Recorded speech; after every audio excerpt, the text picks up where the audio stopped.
ସୁପ୍ରଭାତମ୍। ଆଜିର ପଞ୍ଚାଙ୍ଗ ଓ ଅମୃତ ବଚନ।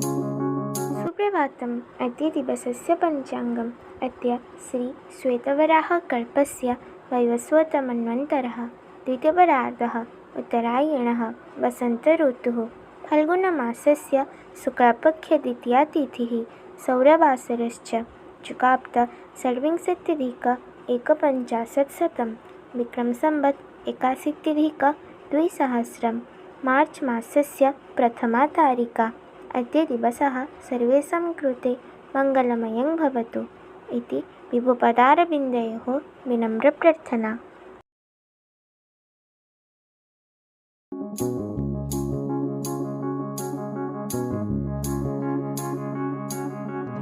ଜ୍ଞାନୀଜନ କାମ, କ୍ରୋଧ, ଲୋଭ ଓ ମୋହକୁ ତ୍ୟାଗ କରି ଆତ୍ମା ଭିତରେ ସେ ମୁଁ ଅଟେ ସୋହମ୍ ଭାବକୁ ଦର୍ଶନ କରେ।